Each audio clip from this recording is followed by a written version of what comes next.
Good morning, good afternoon, and good evening to everyone. Welcome to Why Peatlands Matter for Food Security.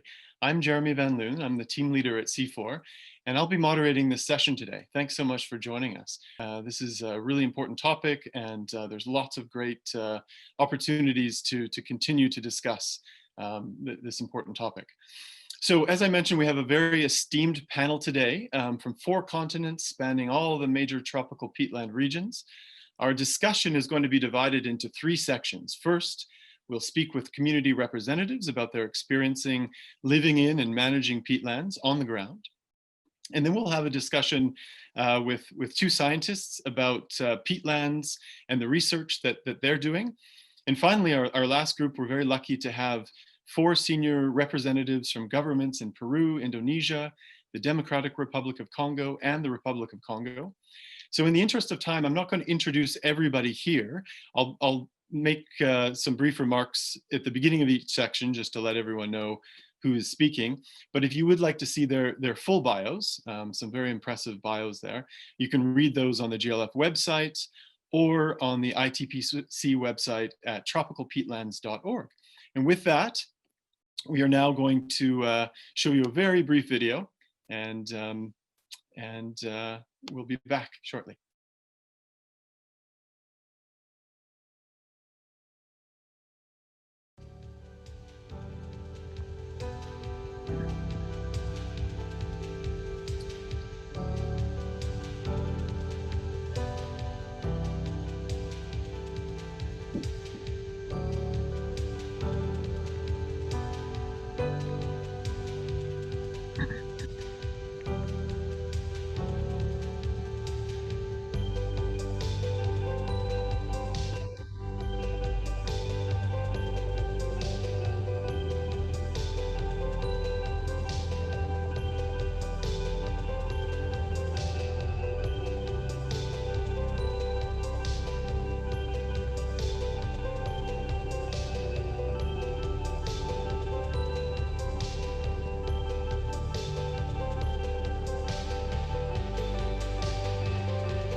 Great.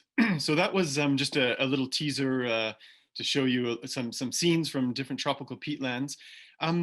Just a little overview to frame the discussion. I mean, peatlands have historically been seen as wasteland areas and waiting for them to be converted into more productive uses, especially farming. But as we learn more and more about them, it's becoming clear that how their integrated ecosystem services are among the most valuable on the planet. And we've learned more about their role in carbon sequestration and providing important services, water and food production. But there's also this tension between climate and food production. We know from the estimates that there will be probably a population of 10 billion people by 2050, and we have some very aggressive climate goals if we're going to achieve, the 2-degree targets. So peatlands will play a very important role in this. Last year, the United Nations Environment Assembly adopted its first resolution on peatlands, which is going to help accelerate the protection and restoration of these ecosystems. And this in the work of the Global Peatlands Initiative, which was formed in 2016 to save peatlands as the world's largest terrestrial organic carbon stock. And the International Tropical Peatland Center and others are accelerating the understanding of peatland ecosystem change and promoting, importantly, South-South cooperation. So overall, there's a history all over the world of using drained peatlands for food and agriculture, but we're learning also that there's an evolving motto that if you need to use peatlands, use them wet. So with that, let's move to our discussion. And as I mentioned earlier, we have our first discussion group is a group of community representatives. We have from the village of Dompas on the Indonesian island of Sumatra, a group of farmers who have been involved in peatland restoration projects. And we have Rolsi, Nurwati, Mary Andanyani, and Zainab. And we're having some help with Dia Puspitaloka from C4. We also have from the Democratic Republic of Congo, Georgine Lumba Lobengo, and she's with the Pygmy Women's Association. And from the Republic of Congo, we have Gerard Bondeko, and he's the community coordinator for Wildlife Conservation Society's Lac Télé Community Reserve Project. So welcome to all of you.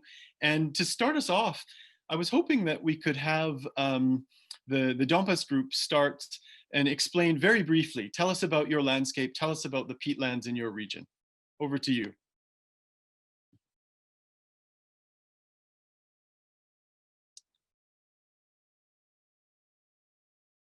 Do we have there we go. There's the screen. Dompas group, do you want to start? Posisi lahan gambut sebelumnya di daerah Desa Dompas, ya cukup bagus sebelum hutan yang dirambah. Kami sebagai masyarakat semuanya bisa mencari untuk kehidupan di Desa Dompas melalui hutan. Saat ini hutan sekarang udah nggak ada, jadi lahan gambutnya terlalu kering. Great. And if we can have Dia just come in and help explain that. The forests are very important, and especially peatlands in the Dompas area, but most of the forest has been encroached, and the community who has been making living from the peatlands has true struggles. And at this time, the forest is no longer pristine as it used to be, and especially the peatlands areas. Great, thank you very much. Maybe we could go over to Georgine now. Georgine, can you tell us a little bit about the peatlands and the landscapes in your region?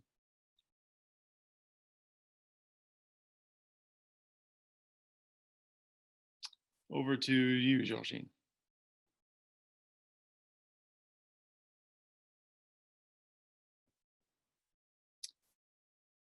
We may be having some difficulties on that front. We could also go to Gerard. Gerard, are you there? Can you tell us about the peatlands in your region? Go ahead and unmute yourself. Merci, mesdames et messieurs, les organisateurs de ce forum. Thank you very much for asking me to talk about these peatlands. Thank you for this opportunity you're giving to us so we can talk about the tropical peatlands, especially the peatlands of Lac Télé region. My name is Gerard Bondeko, as you said. I active from the Lac Télé Community Reserve in the locality of Kola, which is one of the locality of the reserve. So the reserve of Lac Télé is a protected area which is located inside the Congolese basin. There are about 18,000 inhabitants, mainly from the ethnic group of Bonitaba. As well, there are some members of the indigenous communities. In the reserve, within the reserve, there is an important participation, and the surface is occupied by 49% of marshes and forests, and where WCS works together with the Congolese government and the local communities in order to ensure the conservation of the ecological integrity and the use of the biodiversity in a sustainable way. Thank you very much. Merci, Gerard. Thank you very much. We'll try again with Georgine. Georgine, est-ce que vous êtes là? Est-ce que vous pouvez décrire les tourbières chez vous? Can you describe? Please, can you describe the pitfall in your region? The peatlands, sorry.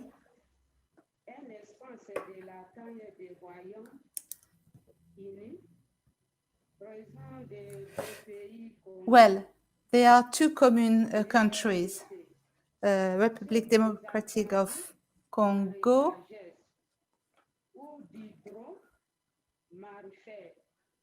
There are some vegetable crops, but there is a 3-meter deep lands.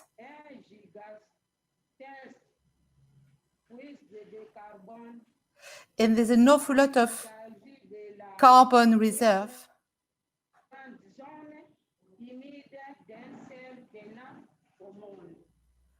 which is a very important zone. In Congo, the peatlands are present in 5 provinces: Mongala, Sud, and Equator, with mainly zone of 50% in the province of the Equator. And there are 4 main basins: Dilonga, Ubangi, Kelemba, and Root.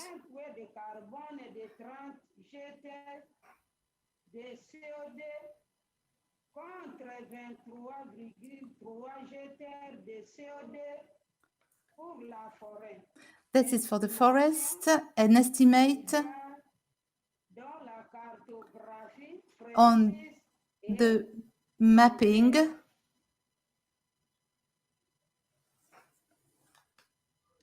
Great. Merci. Thank you very much, Georgine. Very helpful. Merci. I'd like to now ask Merci. I'd like to ask the group a little bit about the food that's available and commonly harvested in the peatlands in your area. So if we could go to Dompas and hear very briefly what food is available. Dompas?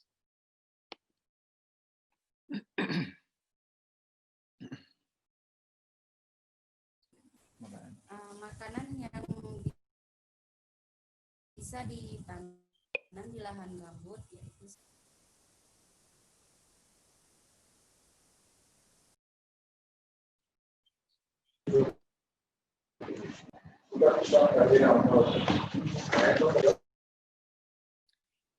Georgine, maybe if you could mute your mic, that's great.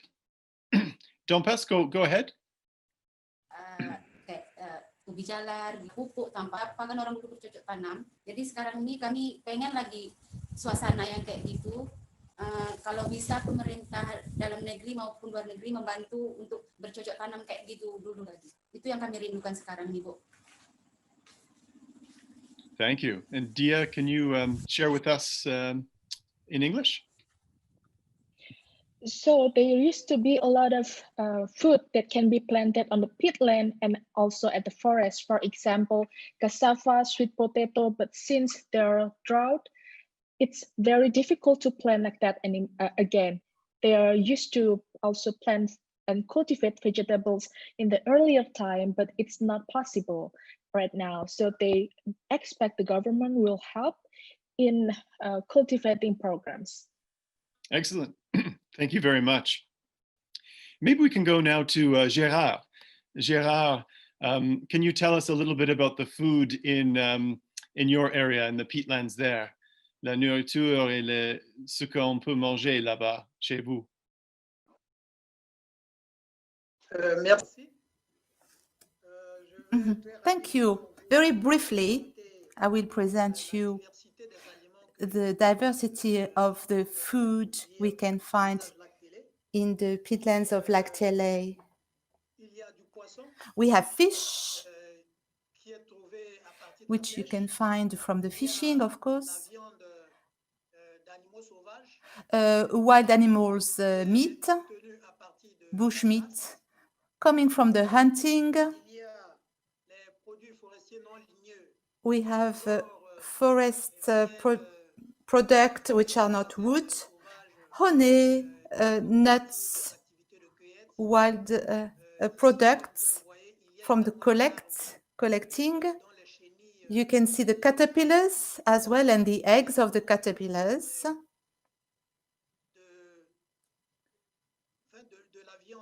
We have traditional meat from cattle on a small scale coming from villages. So you have a whole diversity of food products, which is absolutely available in our landscape. Thank you very much. A great diversity. For Georgine as well.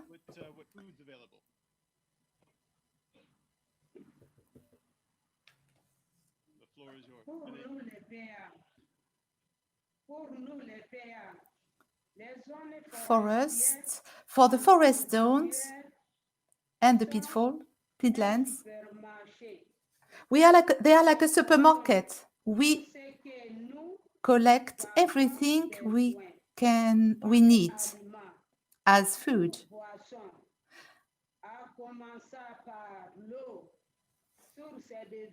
Water, which is a life source, fruits, wild fruits, berries, very high in vitamins and high in proteins, which is really good for our health. We collect honey, roots,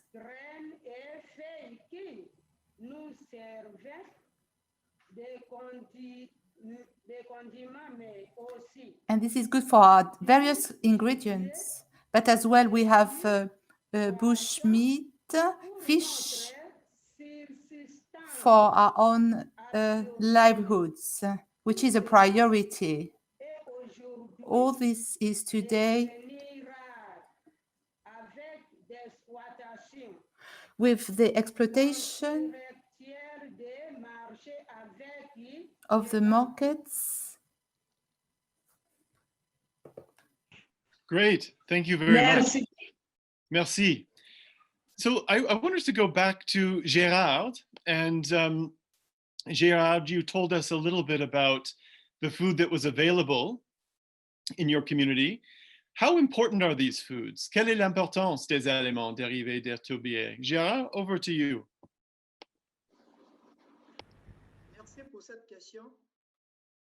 Thank you for this question.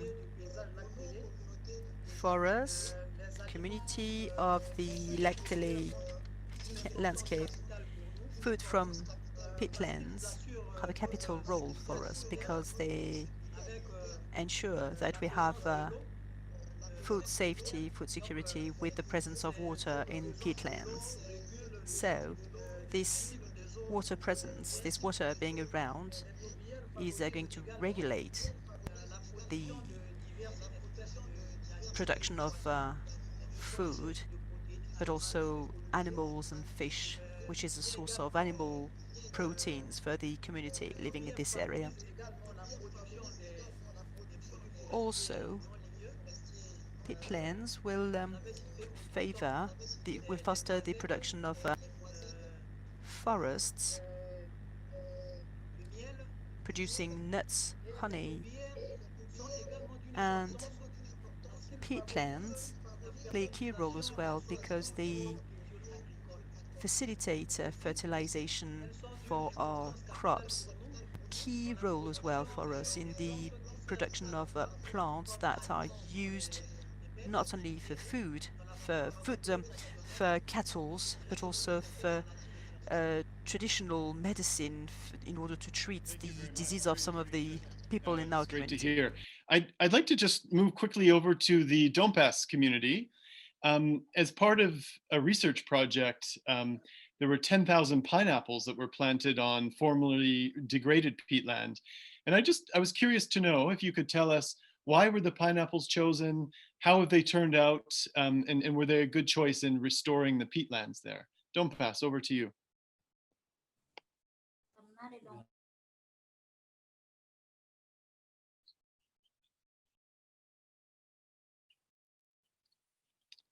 Do we have Dompas available?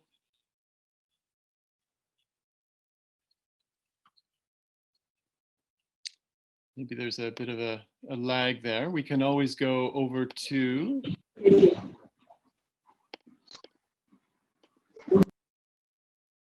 Let's hear from Georgine very briefly. Georgine, est-ce que vous pouvez nous dire? Georgine, can you tell us the importance of peatlands for food production, foodstuffs in your community? Sure.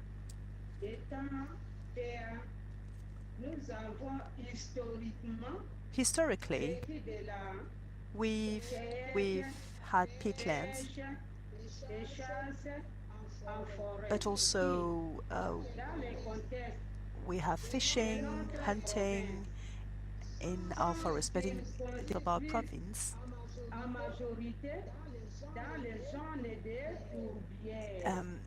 people grow plants in peatlands, and that's where they get their food. And thanks to this wood, it's also emancipation.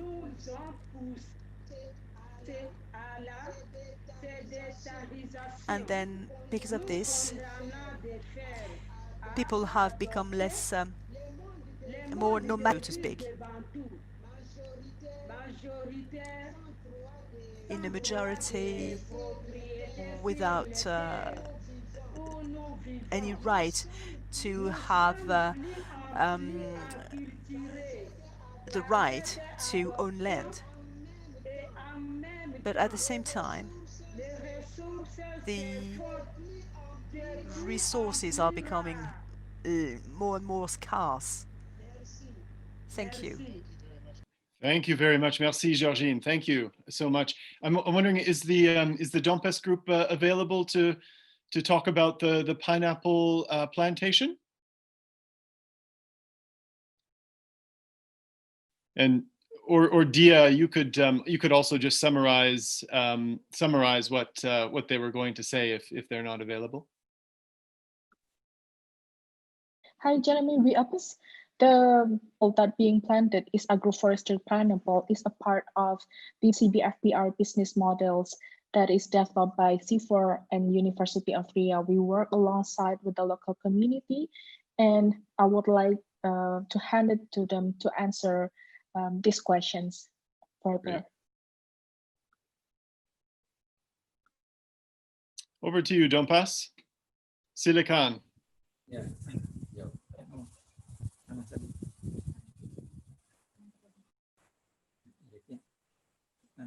Karena Dompas memilih untuk nanas karena tanamannya mudah, bisa di lahan kering dan hujan, dan pemasarannya juga gampang. Sisa buah yang dipanen bisa kita olah menjadi dodol dan selai.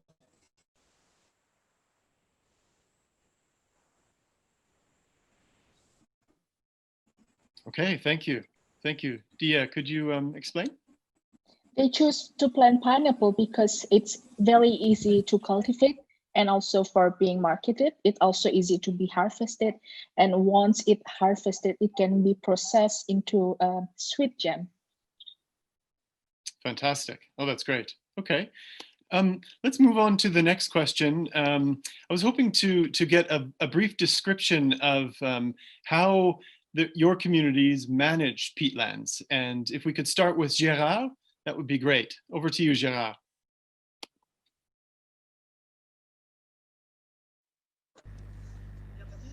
Thank you. The community of the Lepkele landscape manage peatlands based on the traditional model. In our community, then, access and using natural resources in the peatlands is going to be based, depend on the different lands, these sectors, what activity is, traditional activity is done there, either fishery or hunting or whatever, and also the farming tools in each village. And all this is going to be under the authority of the traditional chief, who's going to control the using of the natural resources within their land, within the territory, the land of the village. And this chief has the power to grant or to decline anybody the right to use the natural resources within a land, a specific land, the land of a village. And today, now with the opening of the marketing relationships, this powers of the traditional leaders has become weakened. It's the same with land-related rights that are not applied anymore. And it's the same when it comes to local products coming from the activities of the local communities, that these are not enhanced enough. And in the case of Lectely, which is an area which is so much isolated that the capacity for innovation are very weak. So in a nutshell, this is what I can tell you as for the way that peatlands are managed in this Lectely landscape. Thank you, Gerard. That's very, very interesting. I just wanted to make a note to the audience, because we have so much translation going on, just to remind you that there is a translation app available, which is working quite well, but you do have to download it. It's called Interactio, INTERACTIO, and you can find that in the Apple Store or Google Play, and you download that onto your phone, and then just enter the code GLF BON 2020. So capital GLF, capital BON, or capital B ONN 2020 2020, and then that will allow you to listen to the entire session in French or Spanish. So I hope everyone gets a chance to download that and enjoy the translations. So we'll just move quickly to the next question. So in the interest of time, I think we'll move to one more question before we shift over to our next group. And I'd like to ask everyone if they have a message to policymakers in their region. What would be helpful for policy around peatlands to make your lives better in your region? So maybe we can start with the Dompas group. Dompas, could you share with us any thoughts you have on that? Over to you. Silakan, Dompas.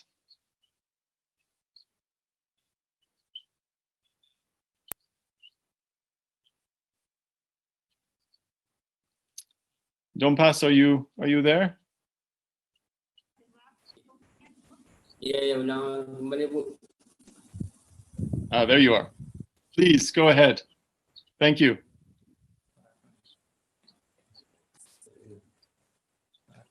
Harapan kami Desa Dompas ya akan datangnya bisa lagi mengembangkan desa kami, buat contoh teladan bagi desa-desa lain. Akan datangnya bisa untuk membantu ekonomi masyarakat. Macam mana caranya bisa kami melanjutkan Desa Dompas ini yang baik, lebih baik lagi untuk masyarakatnya, Bu. Itu. Terima kasih. Dia, if you could explain to us. So we hope that we can develop our village, continue to develop it, and be the example for the other communities. We hope to improve the economy as well as the welfare of our people. Great, thank you so much. Very, very good message. Gerard, over to you if you can share any messages for policymakers. Go ahead.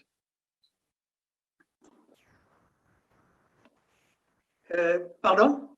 Est-ce que vous avez des messages pour les décideurs politiques chez vous? Thank you very much for this question. Indeed, we have a message that we can address to the policymakers, and the message is as follows. Namely that the Lectely landscape community, through my modest voice, does support the conservation of peatlands ecosystem, because this very ecosystem is of a paramount importance for us, because it provides us with sustainable food, and also it ensures the well-being of the existing generations and the future generations. This is the key message I would like to send out, to address to the policymakers, and also we wish that the policymakers look with more seriousness, more interest as well, the necessity to maintain, to preserve these peatlands, because this means survival for us. Thank you. Thank you very much. And now I'd just like to ask Georgine this final question as well. What are the messages you have for policymakers? Georgine, quel message envoyez-vous aux décideurs politiques responsables des tourbières chez vous?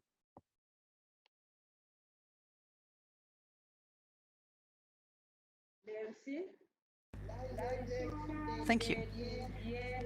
Peatlands must be a key element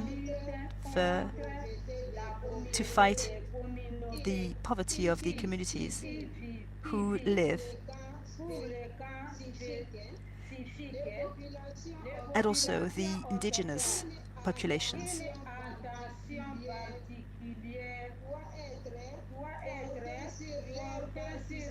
Wish to foster, to benefit from the support from the government, but also the policymakers, but also the recognition, the acknowledgement of their rights, but also the dissemination of traditional knowledge,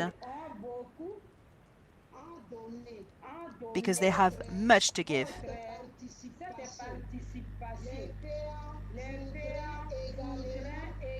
Also, our communities wish to have the same rights as all the communities, namely the spaces, the areas where they can manage the peatlands. But also, we should give these communities the opportunity to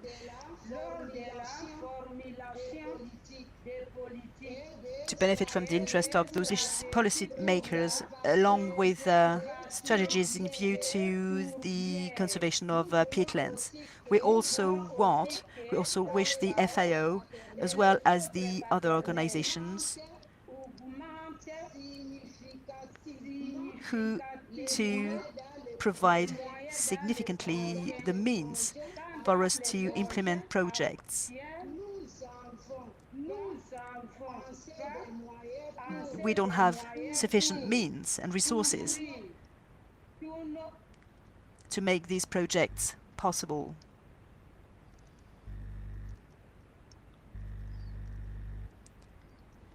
I'm not sure if we've Georgine may have frozen. We'll probably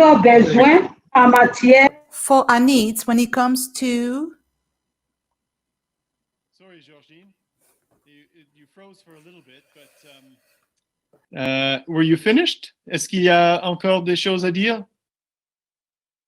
Do you have more to add, Georgine? Yeah, it looks like we may be having some challenges with the internet there. So, merci, Georgine. We'll move on. And I'd like to just thank the community representatives. We've run out of the first section of the 3 sections, and we're going to move on to the researchers. So if the community representatives could just stay there, and we'll circle back at the end for the questions, and we're going to move on to our 2 researchers. And I'd just like to briefly introduce Susan Paige, who's a professor of geography at Leicester University in the UK. And we have Zhu Li Isnaini Habib, who's a lecturer of anthropology at the University of Riau in Indonesia. And I'd like to start with Susan first and ask the question, This one, peatlands seem like a very difficult environments for food and agriculture in general. And I'm curious to know, and the audience would probably like to know, how do they compare ecologically to dry mineral soils, and what are the challenges? Sue, over to you. Thank you, Jeremy. Thank you. So yes, indeed, most tropical peatlands are rain-fed systems when they form. So this means that in their natural state, they have a very high water table, but they're also acidic and they're very low in available plant nutrients.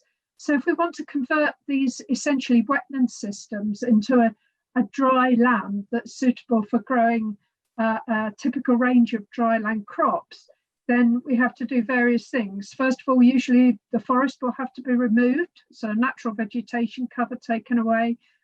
Install a drainage system because we need to lower the water table so that our crops, crop root systems have a favourable environment for growth and survival. And then we probably have to apply soil amendments as well, because we're looking at a system that's naturally poor in nutrients, quite acid. So we may be looking at having to apply fertilizers and also probably lime to decrease the acidity of the soil. So the conversion of peatlands, as opposed to the conversion of perhaps other types of ecosystems to agriculture, can bring with it some short-term benefits in terms of economics, but it may lead to much longer-term environmental disbenefits. One of the biggest concerns is, of course, that as soon as we drain that peat, which is full of all that organic material from the plants, then we end up with high greenhouse gas emissions to the atmosphere. And of course, that could be exacerbated if we then also apply fertilizers, because not only are we going to get carbon dioxide emissions, we're probably also going to get nitrous oxide emissions as well, which is another very powerful greenhouse gas. And in addition, for farmers, maintaining, although I've said these are wetland systems and we need to drain them, in fact, some of the areas where we have tropical peatlands under agricultural use do experience a dry season, may even experience from time to time an extended dry season, drought, and actually under those conditions, then water availability in peatlands does become quite a big issue. So at one time of the year, you might have an excess of water. At other times of the year, farmers are having to deal with a lack of water. And I suppose the other two key things that I'd just like to stress are the problems that you may experience as your peat starts to disappear, starts to decompose. You may end up exposing underlying materials that are even more difficult to farm. And of course, the loss of peat itself is land subsidence. And during the wet season and for low-lying land, that may mean that there's an increased risk of flooding and damage to crops as well. Great. Thanks very much, Sue. Very great insights there. I'd like to go to Zhu Li now and just get your thoughts, Zhu Li, on how peatlands' carbon storage functions can be balanced with food production. Over to you, Zhu Li.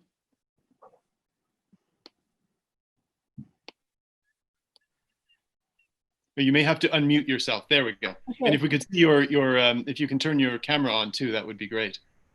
Okay, but it is difficult for me to using camera.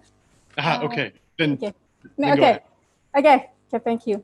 Well, discussion about the peatland area, often talking about their physical function, such as in carbon storage and water storage. But I would like to invite you to go to beyond carbon and water. So I mentioned in the Rio province in Sumatra, which has around 4 million hectares of peatland, and it has about 4 large rivers as well as 1,000 small rivers, which running through peatland areas. So I just want to explore the relationship between local community and fish resources in this province? And more specific, how about the fish resources in peatland area support for security? Hello? Yep, we're here. It's great. Yeah, but with a question, how can peatland carbon storage function be balanced with food production? Of course, to preserve the carbon storage in peatland must be kept as wetland. And then the principle could be made in line with the protection of fish habitats, and so that fish production for food and livelihood could continue in peatland area.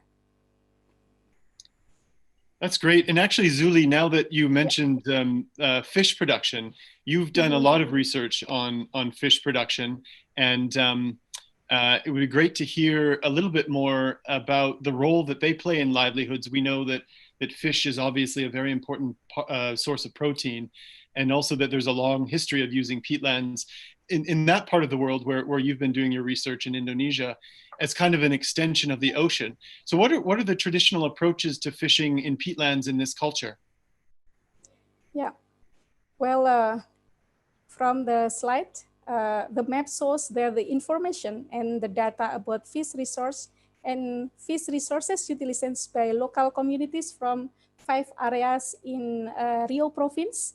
And then the major fish sources from the lakes, swamp, rivers, and the canals.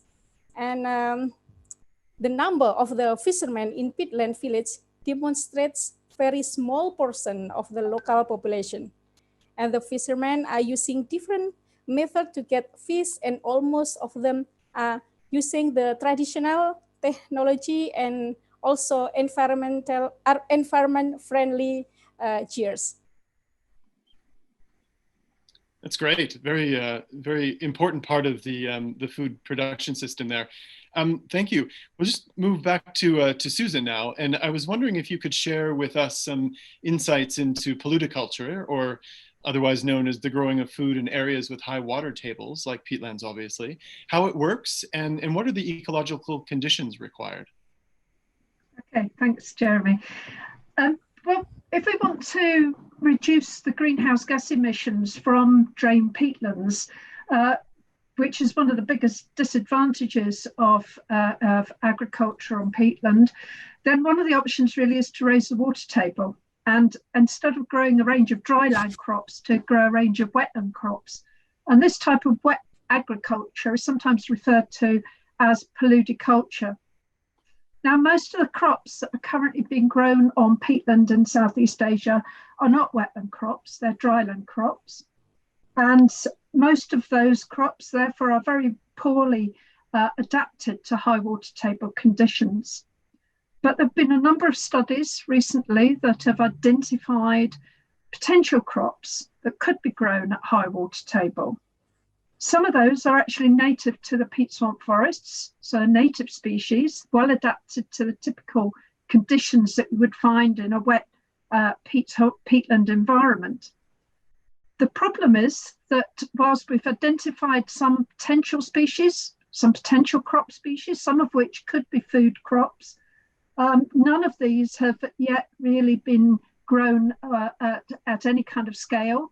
So the economics of growing these crops, in particular, the market development that would be needed to bring those crops to market, is really not there yet. So that's quite a big step that still needs to be taken, but there is potential there. My concern is that these crops, of course, need to sustain livelihoods, because as is clear from what has probably already been said in this session, many of these peatlands, particularly in Southeast Asia, are now quite heavily populated. So we have to look for options that can still maintain livelihoods, still maintain some level of food security. And of course, some of these crops may have problems associated with them. For example, will they grow without fertilizer addition? And if we need to add fertilizers, what will be the impact of that on greenhouse gas emissions? Will we still be able to reduce emissions even at high water levels? I think the way forward is likely to be a combination of a range of strategies. So the types of aquaculture that Ibu Zhu Li has just been talking about, maybe that combined with agroforestry and also probably forest restoration. So looking at alternatives for livelihoods, but ones that really also allow us to bring the water table back closer to the peatland surface. Great, that's really insightful. Thanks, Sue. I just want to jump to a question that was a little bit further along in our list, but I'd like to hear both of your thoughts, and we can start with Zhu Li. There's a lot of effort these days from organizations from the ITPC and GPI and national governments in Indonesia and elsewhere on restoring and re-wetting peatlands. Obviously, this is an important step in maintaining their functions, as you mentioned, Sue. How is this done in practice, and how does it differ from restoring other terrestrial ecosystems? And maybe Zhu Li, if you could start, and then we can have Sue provide her insights as well. Excuse me, it is not working, the sound? Oh, no, it sounds good. We can hear you. We can hear you. Please go ahead. Hello? We can hear you, Zhu Li. Please go ahead. I can hear you. Sorry. Oh, Can you repeat your question? Sorry. Of course, of course. The question is about the importance of restoring and re-wetting peatlands, and how is this done in practice, and how does it differ from restoring other ecosystems, other terrestrial ecosystems? Well, it is about the emerging field or study related. No? Yeah, I think I mean in Indonesia, for example, there's lots of initiatives to re-wet peatlands across the country, from Kalimantan to Sumatra as well. And I was just curious, how is that process? How does it actually happen? What are some of the techniques that are used, and is it a lot more challenging than restoring a forest, for example, in a mountain setting? Well, actually, in Indonesia has already peatland restoration has become mandatory, and there should also be opportunity to restore and improve the manage of its resources. And then, unlike the case of other freshwater system in non-peatland area, we now realize that we don't have much knowledge about such management. So I think it is the opportunity for the researcher and for the people who know about the management to restore about the fish to give the knowledge and give the practice to the community in peatland area. Okay. And Oh, please go ahead. Sorry. And in the case of Riau, there are some customary regulation related with the management of fish resources in non-peatland rivers and lake, but there are management of fish resources in non-peatland rivers and lake, but there are apparently no similar regulation in extents in peatland water. So that's why some management of fish resources in peatland area deserve studies. Okay, great. Thank you for the insights. That's great. Sue, if we could go over to you for that question, please. Yeah, sure. Yeah, I think as Ibu Zhu Li has really hinted there, I think we're at a very early stage of understanding, how successful we can be in actually restoring these peatland ecosystems in the tropics. It's difficult because we're trying to balance different components. We have to restore the peatland hydrology. We have to get that back to functioning something like a natural peatland system. So usually that involves blocking or partial blocking of drainage channels. We have to try to restore the natural vegetation cover. so the peat swamp forest, and the various challenges associated with that, because especially for some of the heavily degraded peatlands, these are very, very harsh environments for establishing tree seedlings. And not all trees, not all peat swamp forest trees will be appropriate for that early stage of restoration. And then fire control. Of course, many of these peatlands in Southeast Asia are now impacted by regular fires. So fire control has also to be part of the restoration strategy. And then I think finally people, of course, because as I mentioned earlier, and as Zhu Li has hinted, so many communities are now living in or around these peatlands. So we really, really have to take account of human requirements, of local communities, their livelihood requirements. So peatland restoration requires a very holistic consideration, not just ecological components of ecosystem restoration, but absolutely vital is the social components as well. Fantastic. That's really great insight, and I think those points you made, about the opportunities are really germane, and will sort of help transition to our next group that we're going to move to now, which are the policymakers. So thanks to Susan and Zhu Li. And if you can just stay with us, then we'll circle back when we take a look at the questions at the end of the session.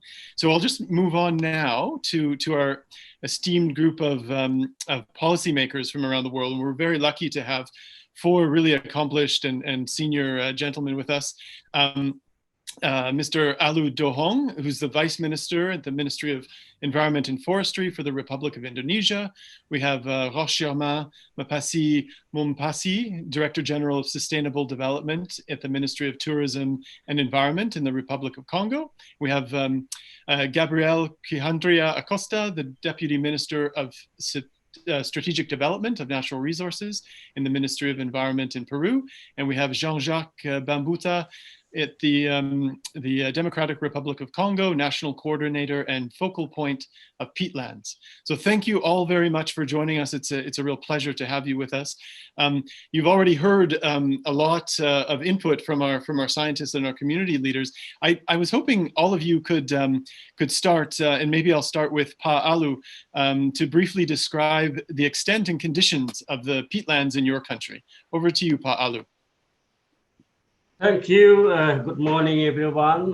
Good evening in Indonesia in particular. So I'm happy to be here to share, perspective from the government of Indonesia. If we talk about peatland in Indonesia, the recent data show that our peatland is around 13 million hectares at that moment. This number is slightly lower compared to previous one, 14.9 million hectares. Because of two reasons. First of all, the improved methodology to map out this peatland, and the secondly is the substantial increasing number of ground truthing to check it out on the ground. So at the moment, we for the recent data, the 2019, we come up with 13.4 million hectares of our peatland, and around 31.2% out of these considered as a very deep peat, very deep peat, so meaning over than 3 meters deep, and remaining of it considered as a shallow peat or below 3 meters deep. And this peatland actually distributed in a very 3 major big islands in Indonesia: Sumatra, Kalimantan, and Papua, with more than almost 6 million hectares actually located in Sumatra, and then 4.5 million hectares in Kalimantan, and 3 million hectares in Papua. And this peatland belong to 865 hydrological units, in these 3 big islands. Currently, about 50% or 55% of this peatland already converted into other land uses, and the remaining of it still considered as a conservation, protection, and primary pitchworm forest areas. And Indonesia is very also very rich in terms of not only peatland but also biodiversity that exists within this pitchworm ecosystem, like orangutan, tigers, elephants, and proboscis monkey, and any kind of wildlife that's really only exists in pitchworm ecosystem. We can't find it in other ecosystem type, like in the upland ecosystem type. So from economic perspective, from ecological perspective, from social, economical, from educational and research perspective, this ecosystem is very important for Indonesia. Great. Thank you very much, Pak Alu. Let's jump across the Pacific Ocean to South America and Peru, and hear from Gabriel. Gabriel, over to you, please. Thank you, Jeremy, and thank you, the organizers, for the invitation to share with you the experience of Peru in handling and managing, trying to manage sustainably its peatlands. What are we talking about peatlands when in the case of Peru?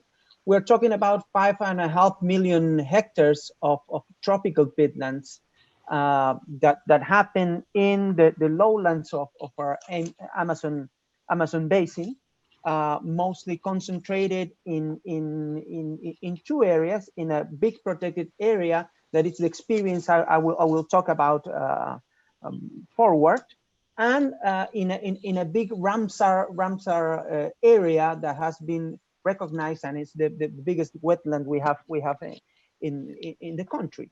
We have as well some important peatlands happening in the highlands, in the high altitude highlands in the Andes, where they have a fundamental role in terms of the water cycle and in the production of fodder for peasants that live in the highland areas, and they even provide water for big cities such as Lima, because we don't have some sources or big sources of water flowing to the Pacific Ocean, and we depend on what happens in these peatlands and these wetlands in the high Andes.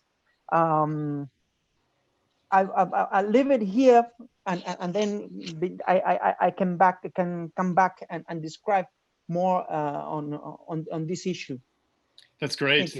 Thanks, Gabriel. Thanks very much. Let's go over to Jean-Jacques in the Democratic Republic of Congo. If Jean-Jacques, if you can share with us some of the description of the peatlands there. Over to you. Okay, thank you, Jeremy, for inviting DRC to share our experience in peatland management. I'm Jean-Jacques Bambuta, the National Coordinator of Peatland in DRC. I'm working for the Ministry of Environment. So, as you know, some activities like fishing, family agriculture, and logging are practices on the peatland area. So the problem, the problem for the government is how can we reduce pressure on the peatland area? Then, for the next 5 years, DRC is looking forward to implement a peatland roadmap through 3 questions. The first is, where are peatlands in DRC? The second is, what can we do with this peatland in terms of carbon? And the third question is, what opportunity can DRC attend to by conserving peatland? Then for the next 5 years, we are going to implement our roadmap with some important activity like peatland mapping, because someone was telling us that in DRC we have peatland only in 5 provinces. For us, to the side of the government, it is important to make a good mapping of peatland in DRC. Then also, apart from mapping, we need some multi-cultural activities like multi-studies in peatland, because at this level, we don't know which kind of knowledge that can be attached to peatland conservation. And the third activity of our roadmap is how can we develop some activities in peatland area that will reduce pressure to this ecosystem. All those activities need a national or a strong national policy. That's what we would like to do. But at last, for DRC, the problem is that how can we conserve peatland not only for nature, but also for people? As government, we are looking forward to understand what kind of opportunities can peatland bring to the DRC. So, Jeremy, at this level, I think this is what I can share with you. Thank you very much. Thank you very much, Jean-Jacques. And then we'll go to Roche. Roche, est-ce que vous pouvez décrire brièvement l'étendue et l'état des tourbières dans votre pays, la République du Congo?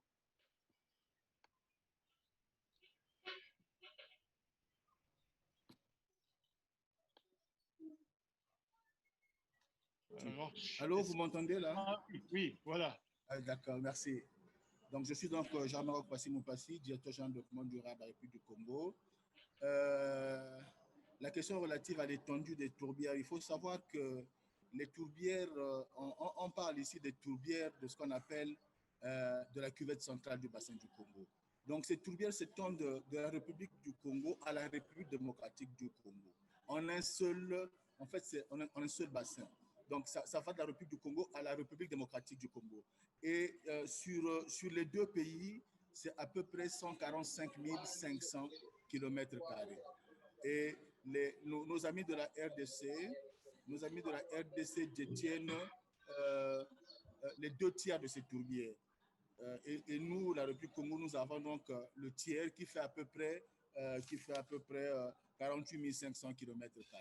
Et comme l'a dit tout à l'heure notre ami de WCS, il faut savoir que nos tourbières à nous, elles ont été mises en évidence, bien sûr, avec l'étude du professeur Simon Lewis en 2017, mais ce sont des tourbières qui sont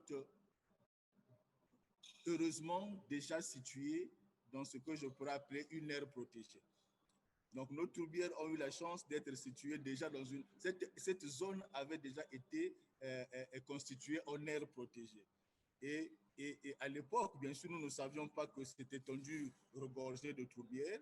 Et donc, quand on a découvert qu'il y avait des tourbières, elles sont heureusement tombées sur une zone aire protégée déjà. Et donc, comme l'a dit tout à l'heure mon ami de WCS, M. Gérard, c'est une zone relativement peu habitée. On a parlé de 18 000 personnes. C'est une zone relativement peu habitée. Et il faut reconnaître que c'est une zone relativement hostile et d'accès difficile. Donc, de manière naturelle, nous ne sommes pas à ce jour confrontés à un défi de restauration. Notre défi, c'est plutôt comment conserver ce qui est encore intact. Parce qu'il faut dire aussi que nos tourbières sont relativement intactes. Elles ont été très peu impactées par l'homme et par les activités anthropiques. Donc, nous sommes confrontés à un défi de conservation et de préservation.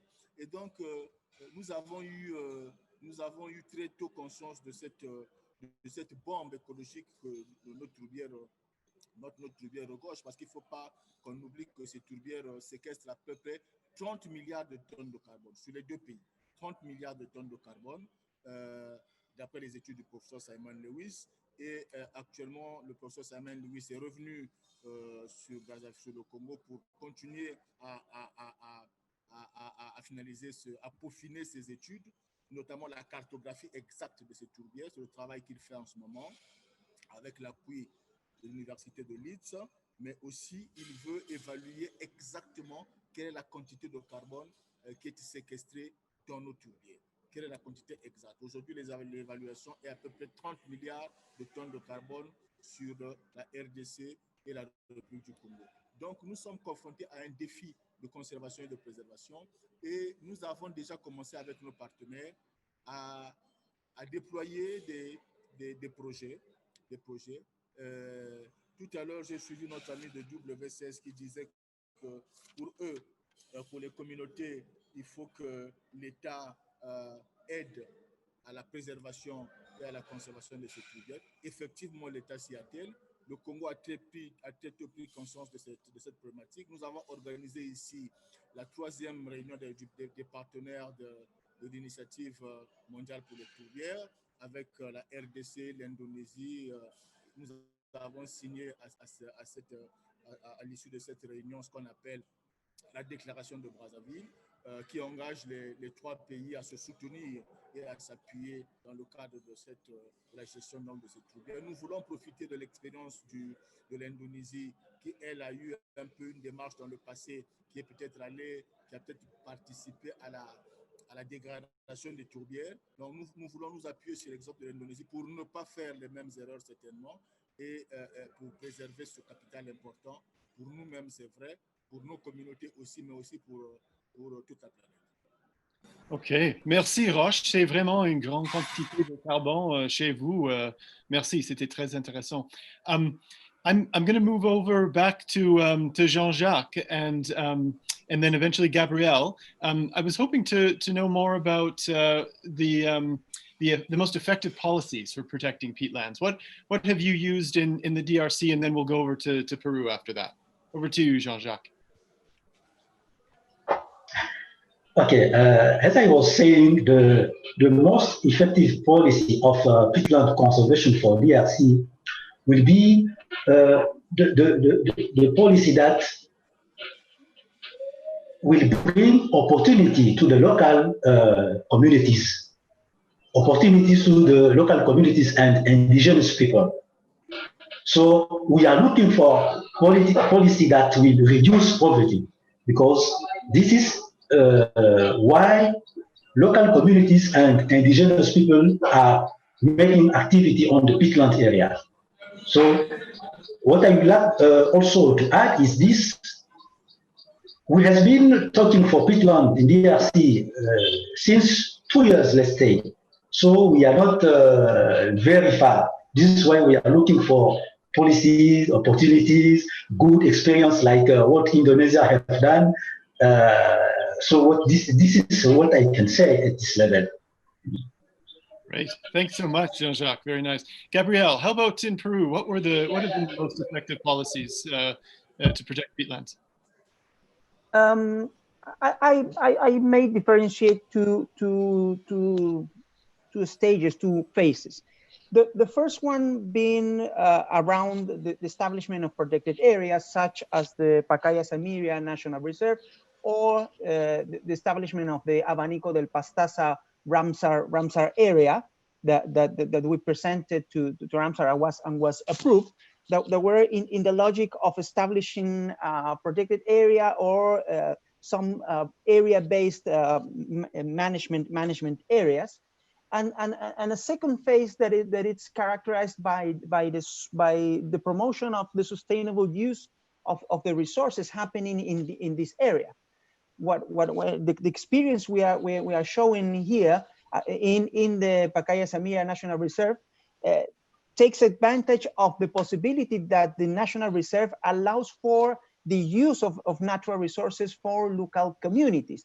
So these palm swamps that happen there, where the dominant species is Aguaje, this Mauritia flexuosa species, are being used for the production of uses. No, they have been used historically for many uses, but right now we have been able to incorporate the corporate sector as part of as a partner in this in a partnership with communities in order to produce this income and this benefit, direct benefits for local population, as Jean-Jacques was explaining for the case of DRC. What we are trying to seek is to as you said when you started the webinar, is use them wet, use these peatlands with the water they have there. Thank you. Thanks very much, Gabriel. That's great. I want to go over to Pa Alu, and Pa Alu, when we were talking yesterday about the overall conditions that we're seeing in the world, the geopolitical climate and the climate challenges and other trends and COVID-19, how is this going to change land use and food security in Indonesia? And then I'll ask Rosh the same question afterward. But Pa Alu, if you could start off with that one. Right, thank you, Jeremy. Yes, we just, not only Indonesia, but globally just experienced this COVID-19, right? And this pandemic, of course, just as I mentioned yesterday, changing all this kind of landscape of the economic as well as environmental issues. Currently, most countries in the world try to secure their own, food system, secure their own commodities in order, to cope with this kind of pandemic, because we don't know how this pandemic gonna end, but we have to prepare ourselves to sustain our communities. So there are two implications of this pandemic. First of all, as I mentioned, tends to be a deglobalization. Tend to every country, try to apply this what we call it inward-looking policy in terms of producing food, in terms of supplying food for their own domestic purposes. The second thing, if we not control this, probably also can have implication to the natural resources. In this case, probably also peatland. So, government of Indonesia tried to do this in a very wise and very high, what we call it, to see this in a broader perspective. Not only try to maximize our food production, but also try to still, to look after our environments, to sustain our environment. So I think, we recognize the impact of this COVID-19 can be also positive, can be also negative to the landscape of the environment issues. But we believe that government of Indonesia try to consider this in the very, very careful way, to address that. And we try to, of course, to produce, food needed for the communities, for the nation, whilst with, maximize the existing resources, but still considering, the sustainability issues has have to put in place, to do this. So I think this COVID pandemic can be positive also if we manage it carefully, but also can be negative if we not manage it carefully. But I think Indonesia in the right track to anticipate that issues. So we still, I think with current patch of try to balance between developments as well as protection of environment, in particular peatland. Great, thank you very much, Pa Alu. I think just in the interest of time, because we're getting very close to the end already, maybe I'll ask the next question as well. If everyone on the panel can just, all the policymakers, the four of you can just address this question of the art of policymaking and how policymakers translate science and research of peatlands into practical applications on the ground. And while we still have you, Pa'alu, why don't you answer that question very briefly, and then I'll move on to the other three. All right. I mean, in terms of environmental policy, especially related with peatland protection and utilization policy, I think Indonesia is, growing very fast and quite sophisticated in terms of policy. And we do adopted all these kind of scientific advices. For example, through the government regulation 57/2016 regarding peatland management and protection, we heard about the advice from the scientific communities that we need to maintain the water table. So that's why in the regulation we put, in the cultivation area, we have to keep the water table as maximum or as minimum 40 centimeter below the beach surface. While in the conservation areas, we try to, to keep as high as possible of water table, particularly in the peat dome areas as a resource of water. And also, several technical regulation, enacted by the Ministry of Environment and Forestry, try to guide all this kind of restoration, try to guide how to implement this kind of technical, water table monitoring within the concession and so on. So I think we are since 2017 or 16, even since 2015, try to, to improve our policy. And I think we can share all this kind of policy to other countries like DRC, Republic of Congo, Peru. We realized that all this, still, in the underdeveloping. So we learning by doing is very important. But we have those kind of, I think, practical policy that we develop from the scientific information background. Thank you. Thanks very much, Pa'alu. I'll move over to Roche now, and avec la question, comment traduire la science et la recherche des tourbières en application pratique sur le terrain et en ce qui concerne la politique? Roche, à vous. Merci. En fait, nous avons l'opportunité actuellement, je l'ai dit tout à l'heure, d'avoir encore le professeur Simon Lewis sur le terrain dans un projet qu'on appelle Congo Peat 2.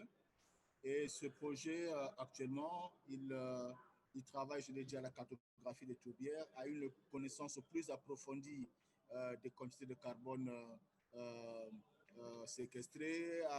Ils sont en train d'étudier également la faune et la flore endémique de cette zone. Donc, vraiment, nous aurons, à l'issue de leur étude, une masse d'informations scientifiques qui, justement, vont servir pour nous. Je vais vous dire quelque chose. Nous avons reçu le professeur Samuel Lewis au bureau, au cabinet, il y a quelques semaines, il y a quelques mois, et il nous a fait une révélation. Il nous a dit ceci, que les tourbières de la partie congolaise, donc du lac Télé, en fait, ils sont issus de la pluviométrie. Ils sont issus et maintenus par la pluviométrie. Donc, il nous a expliqué que si seulement si nous développons une politique d'exploitation forestière qui n'est pas raisonnable sur zone, cela va avoir un impact sur la pluviométrie et donc nos tourbières cesseront d'être irriguées. Voilà. Et donc, ils vont s'assécher certainement, peut-être brûler. Et donc, c'est ce type d'informations qui servent justement aux politiques pour justement mettre en place des politiques qui soient appropriées sur zone. Déjà, donc, nous sommes désormais conscients que nous ne devons pas permettre une trop grande exploitation forestière dans cette zone, même dans sa périphérie. Et je pense que pour nous, il y a l'ami de la RDC qui l'a dit, il ne s'agit pas de conserver pour conserver, il faut conserver et valoriser. Et donc, nous avons actuellement entamé un projet de près de 6 millions de dollars avec le PNUE. Et nous voulons, c'est un projet de conservation intégrée des tourbières où nous mettons en même temps, nous mettons comme partie prenante dans le projet les communautés locales, les populations autochtones, le secteur privé. Et donc, nous voulons les impliquer pour que, avec tous le secteur privé, c'est les exploitants forestiers, c'est en même temps ceux qui développent l'agro-industrie dans la périphérie de cette zone. Et donc, nous sommes en train de les impliquer dans une démarche de développement durable en tenant compte de certaines normes RSE, etc., pour que justement leurs activités n'impactent pas sur les tourbières. Mais au-delà de cela, nous voulons aussi valoriser ces tourbières par le développement d'un écotourisme qui serait source de revenus pour les populations. Parce que la conservation, à un certain moment, a beaucoup de règles qui empêchent les populations d'accéder à des ressources qui sont pourtant qui sont parfois à leur portée. Et comme nous voulons changer les pratiques, nous sommes obligés de trouver des activités alternatives qui puissent leur permettre d'engranger des revenus. Et cela, nous sommes obligés donc de développer des projets pour que nous puissions justement, parce que même s'il n'y a qu'actuellement 18 000 personnes dans cette zone-là, dites-vous bien, notre ami de WCS vous a montré les photos, il y a une chasse. Il y a une chasse qui se fait de manière outrancière parce que le gibier que vous avez vu n'est pas seulement consommé sur place, mais il est aussi exporté dans les grandes villes de notre pays qui sont Brazzaville et d'autres grandes localités. Et donc, c'est tout ça, toute cette conversion en termes même de comportement des 18 000 personnes qui sont sur site qu'il faut susciter. Et nous voulons le faire à travers un certain nombre de projets, non seulement avec le PNUE, nous avons en préparation un projet avec Iki, nous avons en préparation un autre projet avec le PNUE. Donc vraiment, il y a un grand intérêt autour de ces tourbières, des partenaires dont nous voulons profiter actuellement. Merci. Merci, Roche. Just in the interest of time, if Gabrielle and Jean-Jacques could provide just some very quick responses. I'm sorry, we're just running out of time and we want to get a couple of audience questions. So Gabrielle, over to you for a quick response to that question. On the thank issue. you. Yeah, go ahead. Yeah, sorry. thank you, Jeremy. Yes, we are doing the same things as was described by my colleagues, in terms of the hard natural sciences and things like that. And these are providing base for decision making. But we are now involved in trying to generate some evidence based for decision making, but coming from the soft social sciences. How do we calculate the benefits that local communities are receiving, are going to receive by the use of this new approach that incorporates the corporate sector and in an alliance with local communities and works with the park administrations in the protected area in Pacaya Media, and how this can become a new model for peatland management. How can we show that there are benefits that are comparable to the use of these peatlands to extract oil and gas, or to destroy them to build roads from nowhere to nowhere, as sadly happened in the Peruvian Amazon before. The idea is, how do we provide us with hard data that shows that this new approach, this new model can compete. That's great. Thanks so much for the insight. And just lastly, very briefly, to Jean-Jacques, before we go to some audience questions, any insights from you? Yes, there's a need of knowledge in peatland management. I think sciences and research can bring us those kind of knowledge. For example, at this moment, we are talking about the COVID-19. I know that we are expecting to the side of DRC that science or research can tell us which kind of zoonose or zoonotic, I don't know what is the best word, can come from the peatland area. So this is why us as a policymaker, there is a need of knowledge in peatland. Thank you. Thanks very much, Jean-Jacques. Very nice. So I want to just thank the panel of policymakers. We're going to move to some. We have a few questions for questions from the audience, and we have a lot.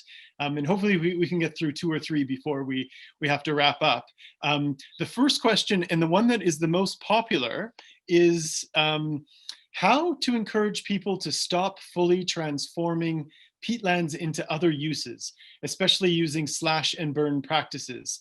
And this is a very important question, obviously. Maybe we could have Pa Alu answer that question very briefly from your experience in Indonesia, and then we could have maybe Sue weigh in after that. Pa Alu, go ahead, please. Thank you very much. The big challenge, sometimes I think Professor Sue Paige already mentioned, we try to transform this ecosystem from wet to the dry ecosystem, something like that.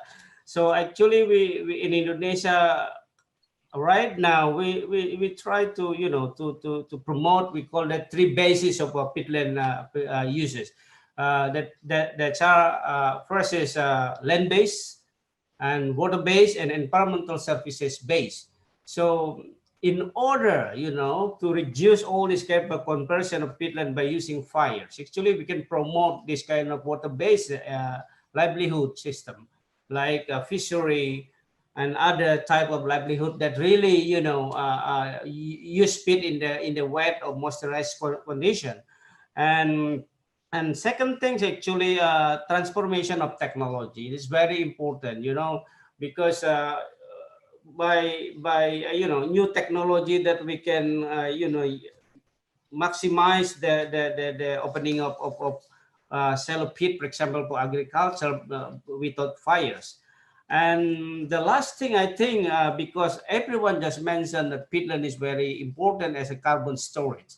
So we do need how to take a price on this carbon, to prove it by conserving peatland, conserving carbon, you can get, money out of it. That's very important. So from this carbon, for example, if you can generate money as big or as same level with you converted peat into other type of land uses, I think nobody can, maybe this new kind of option, people can make a choice on it, The problem at the moment is a very limited choice. And there is a trade-off, whether we conserve it with still high property, with people hunger on that peatland, or we make it, in the win-win solutions policy or whatever we call that. Thank you. That sounds great. Thanks. It does seem like we. Jérémy, yes. Je vais partir malheureusement. Oh, okay. Thank you. Merci. Okay, thanks very much, Rob. J'ai une autre réunion. Okay, thank you. So bien. I just wanted to, just in the interest of time, I think we might have maybe 1 or 2 questions, and I'd love to get everybody's responses, but unfortunately we're a little bit squeezed for time. So the second question that was the most popular from the audience was, agriculture and aquaculture on peatlands and wetlands have also been considered to alter hydroecology. And how do we ensure that sustainable peatland, how can we ensure sustainable peatland agricultural practices? Maybe Sue, can you very briefly provide some insight into that? Yeah, it's a very good question, because what I've talked about earlier is the fact that actually a lot of the uses of peatlands do rely upon altering the hydrology. So getting the hydrology back to something that's near natural is extremely challenging. And then if we try to, even if we're trying to do some sort of restoration of forest, it's challenging. But then if we try to do that in combination with maintaining livelihoods, then it becomes even more challenging. But I think I think there are ways that we can balance some of these needs and aspirations. And I think we're still really at a very early stage, and polyculture type wet agriculture may offer one route. Personally, I would prefer to see us going much more into thinking about reforestation, maybe reforestation with tree species that can perhaps provide livelihood resources. I do still think, though, as Zhu Li has said, that there is also an opportunity to combine that with aquaculture, which is so important given the role that fish protein plays in a lot of people's diets in Southeast Asia. Yeah, very, very interesting thoughts. Thank you so much. And I'm afraid that it's, you know, we could probably keep going, I'm sure, for quite a while, but it's now we're at the 90-minute mark, and so unfortunately we have to wrap it up there. But the you know, the conversation can continue in Huva, so please continue there. And of course, most of us are all available to for follow-up questions if anyone wants to reach out to us directly or otherwise in Huva. Our contacts are there. So a big thank you to everyone in the audience for participating, for your interest. Thank you very much to our esteemed panelists, to everyone who was able to join us from across the world. And also a big thank you to the teams at GLF and C4 and UNEP, especially Diana and Zhu Li and our teams there who helped make this podcast a reality and bring all the great panelists together. So stay tuned for more on tropical peatlands. You can find more at the GPI website, at the ITPC website, which is tropicalpeatlands.org. Of course, c4.org and the Global Landscapes Forum also have follow-up materials from this session. And we look forward to seeing you again soon. So have a great day wherever you are, a great evening, and enjoy the rest of the conference. Thanks very much. Thank you. Thanks, Jeremy. Thank you all. Thank you all. Yeah. And thank you, Jeremy, for doing a great job moderating the session. Thank you. Excellent.